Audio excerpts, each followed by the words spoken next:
Thank you for watching The Forum. I'm your host, Ashlee Tate, here with my co-host, Christy Largent, and we are going into the literary world, and we're speaking with Sharon St. George, and she's a mystery writer, and we are using her pen name today. That's how cool this is, that we get to use your pen name. Yeah. To introduce you. So we're lucky to have Sharon because she is a well-known writer of mysteries. And in fact, today we're featuring 3 of her books out of her series, correct? Correct. It's called the Amy Machado Mysteries. Okay, and so we want to hear, I mean, what got you interested in writing mysteries in the first place? Oh my gosh, it goes so far back. Do you remember when Robin Cook wrote Coma? And it was made into a movie. I don't know if you recall. You're too young. No. Well, I know the name. But Robin Cook was a physician, and he wrote a hospital-based mystery, and it was very spooky and creepy. And the movie was too. You'll have to look it up. Yeah, I have to watch that. But I had worked in medicine in doctors' offices for a long time, and then I went to work in a hospital. And my job was full of intrigue because I was in charge of keeping track of all the medical errors that took place that caused deaths and complications. And I was in charge of collecting all this data and taking it to peer review committees. Right. Oh my. And after 6.5 years of that, and watching the medical mystery field become more and more popular, and having already had an interest in writing, I decided when I retired from that job that I would see what I could do. My first effort was a very deep, kind of dark situation, and because some of the agents that I spoke to said, that's really kind of unsettling. I don't know if I can sell that. You wrote something so unsettling that the editors were saying, really? That's very interesting. Well, I won't go into a lot of detail about it. So I decided to try something a little lighter. Okay. I had taken a job at Shasta College in the library, and another woman, friend of mine there who was also a mystery writer, got talking with me, and I said, gosh, I just need to think of something else to try. And she said, well, why don't you write about someone who works in a library? So I thought, okay, hospital library. I was in charge of the hospital library when I worked at the hospital, along with my other duties. Right. So I thought, well, what if I had a hospital librarian who kind of got involved in mysteries, kind of the way Dick Van Dyke and his crew did in Diagnosis Murder. So I wrote the first book. I took it to a conference in Pasadena. An agent really liked it, but she said, she said, I have a degree as a librarian, but she said, when people hear librarian, the first thing they think is boring. That's true. So that is actually true. Well, it depends on who's hearing the word librarian. That's right. Librarians know it's not boring, but everybody else thinks it is. Yeah. So she said, what if she was a forensic librarian? Now that sounds fun. She said, people really perk their ears up when they hear forensic. Yeah. So that's how Amy Machado became a hospital librarian with a specialty in forensic collections. And that's where the series started. Amy Machado is thrilled to be starting her first job as a forensic librarian at the medical center in the town of Timbergate, north of Sacramento, California. I wonder where that is. So I find it so intriguing that you started your career as a writer after you had a full career and you retired.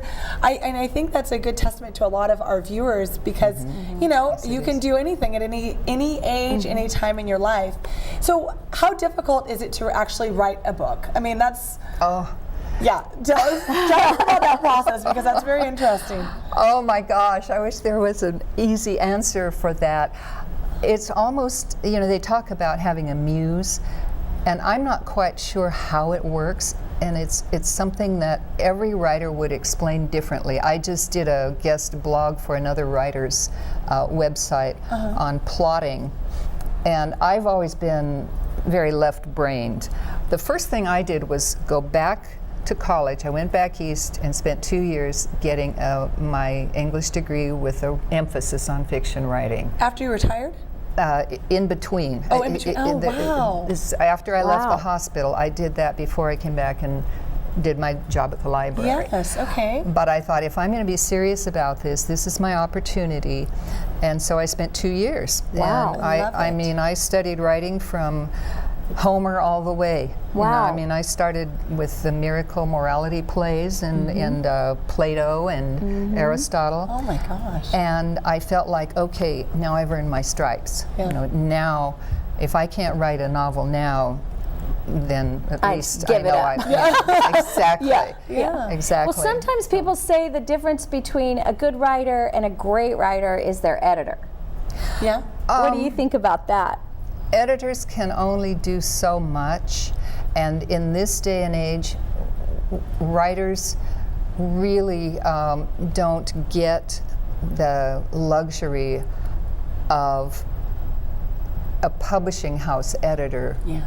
You can't just, you know, write off a first draft and ship it in and have Right. the publishing house make a It polished into a job out of it. So what do you do now? You hire your own editors? Very frequently, that's what has to happen. Wow. I've reached the point, with that first book, I hired 2 different editors to read through it. The most expensive editor did the least for me. Interesting. The other editor, who's actually a former Reading resident, I don't know if you remember Kelly Brewer, who had the Sure, paper. the paper. She was husband- publisher. Her husband Steve had published Yeah. 17 mystery novels. Yeah. And Wow. he was on the board of Writers Forum with me, and I said, Steve, you know, want to look at this? He read through it. He took it. It was too long. He took it from over 100,000 pages down to 80,000 Yeah. something. Yeah. And I credit Steve's editing of this first book with the fact that I found my publisher. Once I got through the routine, once the publisher's editor finished, and that one came out, I had learned enough that the second and third books I didn't have to hire an outside editor. But I work with critique groups who Sure. are people with a lot of editing skills and who are like-minded. So at least that's free because we trade back and forth and Right. help Oh, each that's other. nice. Right, like masterminds, little mini masterminds. So, Yeah, I was going to say, if you could explain a little bit about that. You mentioned the Writers Forum earlier. So how do you get into the Writers Forum? Is that something that anyone can do? Or do you need to- Anyone Okay. who's interested. They have a website. It's readingwritersforum.com. And all the meetings are posted there. All the information about the group is there. We meet the second Saturday of the month at the All Saints Memorial Hall, All Saints Okay. Episcopal Church Memorial Hall on Benton Drive. We're dark on July and August, Oh, okay. but other than that, we're there every second Saturday. People are invited to attend twice as a guest, and then we ask them to pay our minimal dues, which is $25 a year. That's great. yeah, and you get when I've been to that yeah. several times, and it's always a real positive group and very encouraging. Oh, and yeah. kind of all ages. Wait, what exactly? Well, both of you. I mean, the question's Yeah, for both of you. you can answer, but I just went to a couple and I joined, and then I also went to your Writers at the Mall event, right. where you had your We had an authors. authors fair in November. Oh, really? Oh, wow. So it's just a real I felt like it was a real supportive group for people who are writing, because you get real life feedback on your work. The one I was at was we got to read our work. That's coming up this Saturday, as a matter Okay, of so fact. We people do will that be- twice a year. Yeah. Is it so a that certain was genre that you have to be writing? Oh, no, all no. kinds. Okay, Yeah. okay. Actually, I'm the program director. Oh, wow. So what I do is I try to touch on any aspect of writing so that we're not just kind of repeating the same thing every time. We have sometimes we have speakers who have something particular to tell us about like how to write a promoting, and screenplay, we've or had that. how to get marketing, or this is what Right. I've seen you come okay. up. Wonderful programs. Right, we just had a children's literature panel. Right. It Wow. varied. I keep it varied so that it touches on anything any writer in the area could possibly. And Oh, I I would love think that. even if you're just kind of scribbling in a journal, or you're just like you want to be a writer, I think that group would be a great resource for you to go to if you wanted something in person. There's tons of resources online, Yeah. but in person, that Writers Forum is it. Plus the networking and finding if you can do kind of we're going to do one on like speed dating for critique groups. Oh, That's coming up. fantastic. Yeah. Where if you're looking for a group of like-minded writers, no matter what you write, we're going to try to set it up so that you can find your soulmates or your. Well, that's your, very interesting. Yeah. So, on a lighter note, you have a certain relationship with llamas. Oh. So we only have a few minutes left in this segment. It goes so fast, but we want to hear about the llamas because they also play in your books. Yes. You know, if you live long enough, you have a lot more material to work with. Yeah. And I've been involved with, my husband and I have had llamas for about 15 years now. And we originally started keeping the llamas because we like to hike up into the wilderness. And as you can imagine, if you want to stay 2 or 3 days, that's a lot to carry. Right. And he had a friend who had llamas, and so we'll get a couple llamas, and then you can hike in, and they can carry They're all your pack mules. carry your food, carry your tents, carry everything. Now, even though we aren't doing that as often, it's like you maybe have cats or dogs, or and our llamas are our pets. They just live in the pasture instead of in the house with us. So yeah, we really enjoyed that. And Where do you live that you have Palo llamas? Cedro. Out in the country. Yeah. Palo Cedro, quite a few people in Palo Cedro have llamas, but we're kind of a close-knit group. Everybody seems to know everybody else who is a llama owner. So That's funny. So how can people find out more about you and what you have going on? You've got a lot of readings and your connection with Sisters in Crime, right? You're part of that organization? Right. Well, also, my publisher is up in Seattle. It's a traditional publisher. The umbrella company is called Coffee Town Press, which you can imagine is Seattle. Sure. That makes sense. And they have a fiction imprint called Camel Press, and I swear that's why they offered me the contract, because llamas are related to camels. Yes, sure. When I found out I was going to submit to them, I sneaked in and I managed to get the word camel into the into the text. What's your website, Sharon? It's just Sharon St. George. Okay, SharonSt.George.com is the best way to find out all about what you have going on, and I bet you put new blog posts with some new material and everything. I do, and I have a events link too. Perfect. So. Sharon St. George. You want to check it out. We are at the end of this first segment. We're going to come back in just a minute. Thank you for being on with us, Sharon. We'll look forward to being back with you after the break. So and come thank you back. for inviting me. Sure.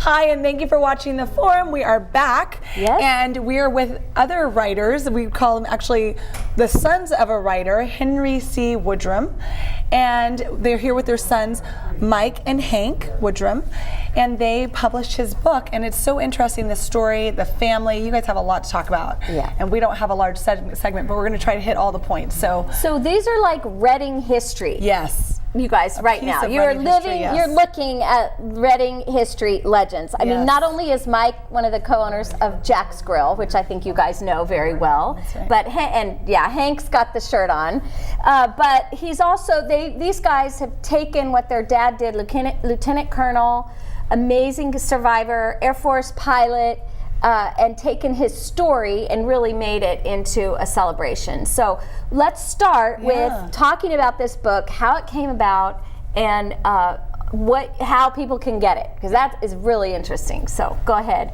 Whoever wants to take it away. Tell us about the start of this book, because it started, how many years ago did it start? Well, it started in the early 60s. My dad was Lieutenant Colonel down in Mississippi at KIXE Air Force Base. Yeah.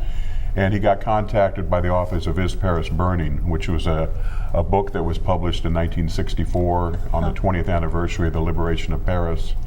And it was a day-to-day story leading up to the events of the liberation.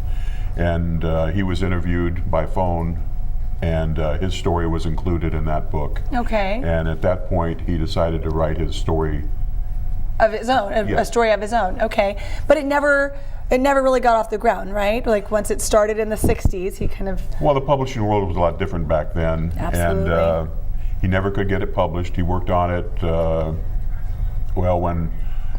when we went through the house after both my parents died, we probably found 20 different rewrites and drafts. Oh, wow. Really? Versions, Oh yeah. my gosh. Versions. And we always wanted to do it. My dad passed away in 1990. Okay. And it was always our kind of hope that we could get the book published one day. And So about 25, 30 years later. well, 20 years Yeah. later, Hank and I Okay. got it published in 2010. I can Wow. remember back mid-60s, he was sitting down on an old manual typewriter writing this book, different parts of it at different times. And he wrote a story about a dogfight he saw while he was down hiding from the Germans. One P-51 Mustang pilot against 5 German pilots. Oh my And he wrote that account and he sent it into Writer's Digest for the Yeah. First Person Award. They came back, they thought it was a terrific story, but before they could publish it, they wanted some verification information. So he had a sure. list of questions to respond to, and it wasn't published, and I don't remember exactly why. Yeah. But it didn't get published, but they thought it was a great book. And he kept writing his story over the course of years, and finally, in the 80s, he went down and got a brand new Radio Shack Tandy computer with 2 big floppy drives. One was a program, the other was what she actually wrote. Yeah. And he wrote this story and was Wow. contacting publishers and editors. And I remember driving down to San Francisco with him one day to talk to the publisher or the editor, I guess, and it just never came about. But like Mike said, after Dad passed away and after Mom passed away, we decided we were going to go ahead and do it. And through the help of a family friend, Dad's best friend, Dr. William Nickel, who's here from Reading, Yeah. put us in contact or told us about iUniverse. So I started sitting down at the computer, just page by page, retyping it into Oh my Word gosh, retyping. and Oh getting my it goodness. into The whole book. a format Oh my that could be goodness. used now. And It's a we labor of sent it love, a off true to labor of love. we sent it off to iUniverse, and here it is. Give us a quick synopsis of the book, the Yeah. storyline. Well, he was shot down 10 days before D-Day on the outskirts of Paris. He was bombing a bridge on the River Seine. And because of the heightened security, because the Nazis knew that the invasion was imminent, and I have to say it's so fitting because this June 7th was the anniversary of Oh my gosh. D-Day. Oh. D-Day, and that's basically today. I Today, think. yeah. The day we're taping. Yeah. And so he was the pilot, so he was the last one to bail out of the plane. And the Nazis were shooting at him as he's coming down in his parachute. And he came down in a suburb, and he was able to get out of his parachute and hide behind a bush. And for about 2 days, he stayed there until he was able to make contact with the people that Locals, actually lived okay, there. And in about 2 or 3 days, they got him into contact with the French underground. And he stayed with them, with the French underground, moving from house to house and safe house for the next over 3 months until he was able to witness the liberation of Paris on the Arch of the Triumph with the Berthier family. And he stayed with them for about the last month that he was in Paris. And this is all over 3 months, a course of 3 Yeah. months, right? Yeah. That he.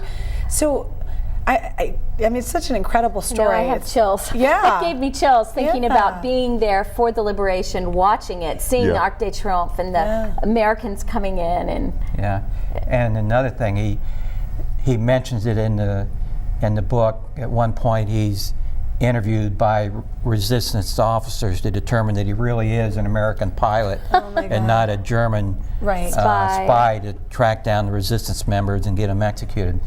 But he was there when Pearl Harbor was bombed. He was at Wheeler Field, so he saw some of the first bombs fall during the war. And then he just missed out on D-Day because he got shot down just before that. But through several places and locations, he was moved and then was able to see the liberation of Paris and celebrate that with the Parisian friends who helped save him from the Yeah, Germans. yeah. And that was a friendship that he maintained until he passed away, and that we still We still have maintain to this ongoing- day Oh, With their that's family? amazing. with the Yes, Berthier family. with the Berthier yeah. family. we always thought that we were doing this for our dad. Yeah. And in fact, giving him a gift. And in fact, he has given us much more back because we were able to go to Paris in 2011, visit with Pierre Berti, who was 7 years old when he stayed with my dad, Pierre's family. Who essentially saved his life, right? Yes. Didn't he say that he was his son? Well, at the time or they something? were at a museum because Louis Berti felt that he didn't want to just keep these two Americans that he was hiding in his house, captive in his house. So he took them out into society, and at one point they were at a naval museum, and my dad was looking at this painting, and this Nazi lieutenant comes over and starts talking to my dad about the painting. My dad, not knowing German and very little French, just stares right into the painting. And the Nazi is getting kind of suspicious, so suddenly my dad's flanked by two Nazi staff sergeants, and they're kind of interrogating him now and still not talking. And then Pierre comes out of the crowd and grabs my dad's hand as a 7-year-old boy, says, "My dad is deaf and dumb," to the Nazi, and leads my dad away. So My God. we're internally indebted to the Berti family. Yes. And Wow. my dad, after the war, he went back, he was recalled for the occupation of Germany. Oh, God. And he flew the Berlin airlift. Flew the Oh, Berlin good airlift. heavens. And he went back to Paris and tried to find everyone that had helped him and reestablish those bonds. And some of them, a lot of the people that had helped him had been killed after the war, while the war was still going on. And so we kept up with the Berti family. They came over and visited us 3 times Oh my after the war gosh. in the next 40 years. And then we visited Pierre, who still lived in the same house where they hid my dad. So he was able to show us my dad's bedroom and things like very meaningful, emotional trip for both of us. And then we went back in 2013, and Pierre sadly knew we were coming, but he passed away about 2 weeks before we could get there of a heart attack. So Oh, no. Gosh. so we visited with his widow Jocelyn and daughter and grandson, and got very close ties with them. Wow. That So is so all incredible. of this amazing thing, that sounds so mysterious, so just special and all, and that you guys are longtime Reading family. So this is a boy from Reading living in Paris, being a part of almost every Every it's moment, almost yeah. like a Forrest Gump. Forrest Gump, That's kind of true. Yeah. he Yeah. was Only So- it's real and true. Yeah, only Yeah, it's real exactly, life. yeah. So tell us, we're of course running out of time, but the story of your family in Reading is pretty interesting, and your grandmother. Your grandmother? Well, the original Henry C. Woodrum first got here in about 1860s, and he was kind of a farmer, but he actually served in the Civil War. Oh, wow. The California division of the Civil War. And then I didn't know that. his son, Henry C. Woodrum II, was the city clerk, and then while he was the city clerk, he ran for county recorder. So he was elected to the county recorder. And our grandmother, Edith Hempstead, was his legal secretary, and she got appointed to finish out his term. And then When he died? Yeah, no, when he assumed When he became became the county recorder. Okay. Yeah. And so when his term was up, she ran for the office and defeated 2 men for the city of Reading. So she became the first woman elected to That's impressive. And what year was that's just an that? impressive for family. the city. What year was that? 1913. Okay. And then Dad, after the war, and after retired from the Air Force, came back, was the civil defense director for several years in the 70s, I guess it was 70s and the 80s. And then he retired from that. And then he went back and was the assistant airport director for a few years. okay. Then he became airport director. Wow. And then he finally retired from that, his 3rd or 4th retirement, I guess. And after he passed away, they named the street out at the airport after him, Woodrum Circle. Oh, yeah. Wow. So that's the history of that. Yes. Yeah. What a fantastic story, though. I mean, you guys obviously have a lot to live up to, and so Well- you're doing a great job. I mean, Yeah. you brought his book and his legacy, and your family's legacy, to life with this book. And where can people get the book and so forth? Well, a shameless self-promotion. Yes, please do. We have Do it at Jack's Grill where I work. Okay. I have it sold there, but I have to give a shout out to the local Barnes & Noble. They've been very supportive from the whole process. Fantastic. And they have it out there at the local, but you can also get it on Amazon or barnesandnoble.com. And then The website is walkout1944.com, and you can order it online. You can go into any local bookstore and ask them to order it for you. So. Which is actually really good. If you go into Barnes & Noble and they don't have it, ask them to order it. That's good for all self-publishers everywhere. Yes. So they get that message. It's called Walkout by Lieutenant Colonel, United States Air Force, retired Henry C. Woodrum. Woodrum. Sorry, let me get my tongue working here. Woodrum. Thank you guys so much for being on. What a treat to thank meet you very these much. Reading Appreciate local stars, really, Oh, who's doing this great thing. thank you very much. Yeah, thank you for watching Thank the you, forum. Ashlee. We appreciate you being with us today, and we'll look forward to seeing you again next time.